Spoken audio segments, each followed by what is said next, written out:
spelled Louis, Gosland, Gosland, and originally from Kansas. Have been involved with community organizing for about 12 years, professionally organizer for about 10, and have worked on everything ranging from neighborhood issues to electoral politics. Have worked on a number of issues ranging from child welfare reform to neighborhood redevelopment, voter rights, as well as predatory lending. And I've worked in collaboration with organizers and groups that work on immigrant rights. So yeah, lots of experience in community organizing. First got introduced to organizing. I first started an activist circle with a peace and social justice group called the South Central Kansas Peace and Social Justice Center. And at that time, it was about my sophomore year of high school. I was an outspoken student and, very much opposed to the wars in Iraq and Afghanistan. And had been brought into the activist circle in Wichita through some teachers who shared my views on what was going on in the Middle East. And the first thing that I got involved with was counter-recruitment. So in attending a low-income school where about 2/3 of the students were on some kind of economic assistance, myself included, recognized that the kind of pressures that we faced around joining the military were probably greater than some of our peers who attended other schools, more affluent schools. I'd been to other schools for different events and had known people who went to other schools throughout the city, and it seemed like our school in particular had a sort of an unusually sort of regular presence from the military recruiters. And I think that for them, I mean, we were an easy target. Our parents couldn't afford to put us through college. A lot of kids didn't even know if they wanted to go to college, but also didn't have any sense of what they wanted to do for a career. And so when you've got someone telling you that, not only can you get money for school, but you can also get a steady paycheck, health care, and all kinds of benefits if you join the military, for a poor kid, that's pretty enticing. And then there's all the sort of wartime patriotism that, makes kids think that this is the heroic and noble thing to do. But what the recruiters weren't telling kids is that, a majority of people coming out of the military don't leave with a degree. That the overwhelming majority of homeless people on the streets are former servicemen and women. And so this idea that you could sign up, get some kind of dream job, land an education, and get a steady paycheck wasn't the reality. However, if you were interested in military service, well, naturally that's the place for you. But when I talked to kids who were considering it, that usually wasn't their first sort of priority or objective in considering enlistment. And so some of what we did initially was forcing the school district into compliance with the No Child Left Behind Act, and this provision that required schools to disclose enrollment information to military recruiters, but also required that the schools make parents and students aware and provide them a way to opt out. And that's something that they weren't doing, which put their federal funding in jeopardy. So it was a fairly quick win on that one. And the result was that a lot of parents, once they found out that their kids' information was being offered to the military, did decide to opt out across the district. Another thing that we did was, did a campaign to force school administrators to make it clear to students that the ASVAB test, the vocational test that the military gives high schools, that it wasn't required and that it can be used for military recruitment purposes, because what we were seeing was that, if these kids weren't vulnerable enough, with the information that the ASVAB would give the recruiters, they could, basically get to know what you're good at, what you're interested in, and make a really compelling pitch when they get you on the phone or visit you at your doorstep to try to get you to enlist. And so those were two of the first things that I got involved with, as ways to kind of get some experience and be able to kind of act on my beliefs. I feel like I feel like the idea that things work out for everyone was not really an option for me in terms of my understanding or worldview from early on. Um, when I was born, my dad was in prison. Um,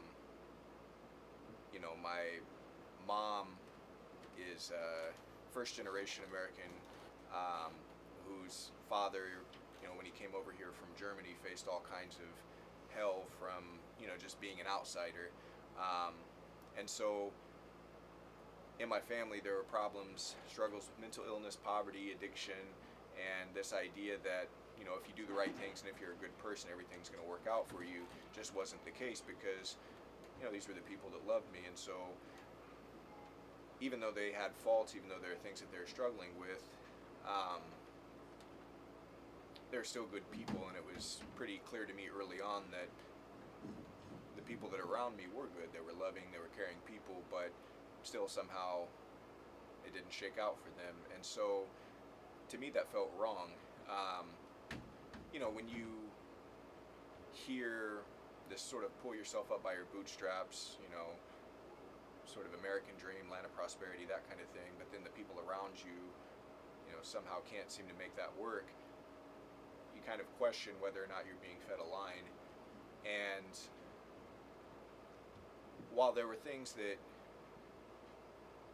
I probably shouldn't have been exposed to as a young person, I feel like the benefit was that it gave me a better understanding of the world I was living in, not just the world that you're taught at school or see on TV, but actually the reality of what life is like. And so in addition to the hardships and things that my family was going through, and we had a very open family, very open to sharing things about personal struggles, but then also just voicing opinions on world events. And so as a young person, I heard about, my mom talked openly about struggling with debt. What's debt? That kind of question comes up, and rather than like, hey, this is grown-up talk, that was a conversation that I was pulled into. Or the things that my mom was a part of when she did have a good job for a stretch there where she was a member of a union. So what's a union? What's a strike? Like, what's that t-shirt mean that you're wearing all the time? Like, what are these events that we keep going to? And so, like, through her involvement in that, I got to know a little bit more. My grandmother, who was, as a kid, put through the adoption system and eventually was put in a really good family, was also, in her adulthood, a strong pro-choice advocate, and talked to me about how difficult foster care and adoption can be, and how that's not necessarily the easy fix to a complicated problem around women's choice, or a woman tried to choose. And so she talked about women's issues very openly, and we would go to the events and things like that. So I think it was like a mixture of firsthand experience with the folks around me, but then also just sort of mentorship and guidance, and being welcomed into adult conversations from a really early age and brought into sort of a bigger kind of worldview of what's really going on. But I think as a young person, the thing that I can remember that first stood out was in '99 and 2000. I was like 6th grade, 7th grade, and there were probably three significant things that happened in that span of time that really kind of forced me to start to develop my own sort of worldview. One experience I remember is sitting and watching the nighttime news with my my stepdad's family, and I kind of quickly understood how hateful conservative-minded people could be when we're watching coverage of the WTO riots, and we're seeing like kids who are peacefully demonstrating and sitting, like being provoked and pepper sprayed by cops, and hearing this guy kind of make a joke out of it, and me looking at it as a kid just like, well, that looks like it's really shitty, like that looks like it really hurts, like how can you sit here and laugh at that? That's one thing that stood out. Another was in middle school around that same time we were doing mock elections. It was a presidential election year for the 2000 elections, and I got involved. I think I was running the Green Party campaign in the middle school mock election, and so I was actually paying attention like what was going on. And then Florida comes about, and then George W. Bush was elected, but then he lost the popular vote, and to me that just kind of like shattered any kind of sort of, sort of like ideal around like, oh, this is democracy. You vote for who you want. If your candidate wins, then he's elected. That's not necessarily so. And then I think after Columbine, I remember like that week as it played out, and showing up to school, being treated like a kid, and almost overnight coming in and, well, now we are getting our backpack searched. Now we can't go to our locker after lunch. Now we are basically living in a very rigid institution. And I saw how like a crisis that occurs even hundreds of miles away can be used in a way that almost immediately forces some kind of social control almost overnight. And so those were three things that I first really remember paying attention to and feeling like, damn, like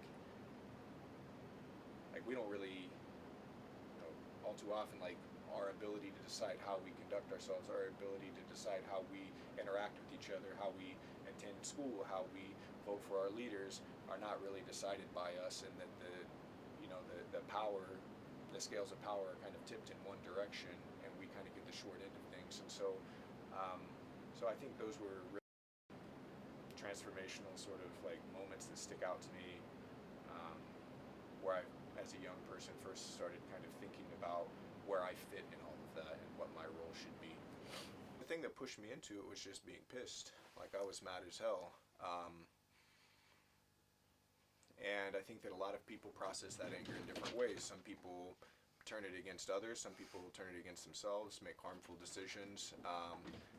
And I think that there were a lot of things that were in place where I could have made that same decision. But I think it's like a person-to-person connection where people actually welcome that sort of righteous anger and support you in that, and politicize those moments to get you to understand that, that while you may have a fucked up situation in your household, it's not just your household, and there's a lot of things that put you in that fucked up situation. So while you may be able to target your anger and inflict some kind of damage or retaliate in your own home, life goes on, and nothing really changes in that. From about towards the late 90s, like my dad's addiction to cocaine had gotten really intense. My mom had to quit her union job that she held for a good while and go and take care of my grandma, who couldn't get the kind of health care that she needed. So my mom went there to help out, but this was in a rural Kansas community with very little job opportunity, so she ended up taking like 3 minimum wage jobs and just getting shit on. I ended up staying with an aunt for a while, and it's when I came back and saw how much things had gotten worse, that amount of anger was just pretty obvious. And so the thing that really helped me out was like entering a school environment where I had teachers who understood the kind of pain and struggle that their students were going through, and really welcomed kids to be open about their experience, but also to welcomed a critical view of what was going on in the curriculum, but also like challenged us to think about what was going on in the world. And I had 2 teachers in particular that encouraged that kind of discussion in their classroom, and it was something that I was more than happy and very eager to participate in. It gave me an outlet, it gave me a chance to vent, and lucky for me, like these 2 individuals took it upon themselves to like bring me deeper into that conversation, introduce me to young people and adults who are actually acting on that. And so I think, I think values are one thing, I think that anger is a big motivator and something that can move people to take action, whether it's guided and directed and strategic, or whether it's harmful and, misguided. And I think that the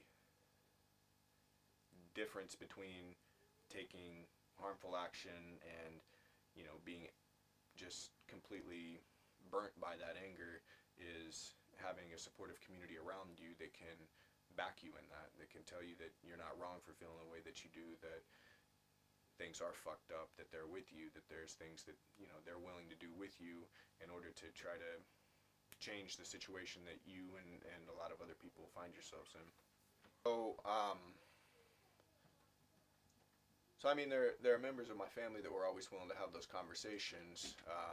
Both of my parents, my grandma, my aunt. But in terms of like someone from outside of my family that could bring me into a community that was committed to that, I had a history teacher named Beverly Lucas and a chemistry teacher who's a Mennonite pacifist named Marcus Loganville, who both were connected to local organizing and activist work that were really the first people who brought me in. Once I got into the organizing scene in Wichita, there's a man named Horace Santry, who was the director of the Peace Center, who, acted as a mentor and role model for me and gave me a lot of his time and a lot of his encouragement. There's a woman named Janice Bradley, who is a teacher at another high school, who just jumped in head first on this work against military recruiters. There are a lot of people who brought me in. And the first time that I really recognized the power of those kinds of relationships is when right-wing Christian fundamentalist church was touring high schools and universities and basically pushing hate speech, calling kids all kinds of terrible things, and spreading all kinds of homophobic, Islamophobic, anti-choice material, but basically doing picket lines and harassing students. And they came to the school that I was at. One of my other teachers, who was a journalism teacher, gave me access to the printer to start printing off flyers, try to organize a counter-protest because it had pissed me off. It pissed off a lot of other students. You could hear it in the halls. Kids were ready to do something. And because of the relationships I knew I had and because of the confidence that was, that was built in me from the mentors that I had developed over a year leading up to that point, I felt like I could actually take this moment, reach out to all of these people who were feeling that anger and point them in a direction where they could release that in a constructive way. So we organized a protest at the church that was hosting them, shut down their Sunday service, and basically sent a strong message that we didn't want them in our schools. But it was reaching to Horace Santry at the Peace Center, to Mr. Loganville, to Miss Lucas, to all of these people that I had talked to, and they reached out to the people that they knew. And I think that was the first moment that I recognized that those supportive relationships can really pull through and back you when you need them the most. And so, we had like 200 people show up. Each of these adults in my life reached out to people that they knew. We had people from the Muslim community, the gay community. We had people from, teachers unions and everybody who showed up there together. And it was at that moment that, with all of the attention that was generated towards that, that I came across my first community organizer, a guy named Jake Lowen, who was working with a group called Hope Street Youth Development, who saw my name in the paper and reached out. And that took it to another level where I recognized that those kinds of relationships and those kinds of issues can actually lead to not just building a flash in the pan sort of demonstration of power through protest, but also can be held together and to be organized in a way where you're now building a power organization. And that's the type of organizing that I've been doing since then.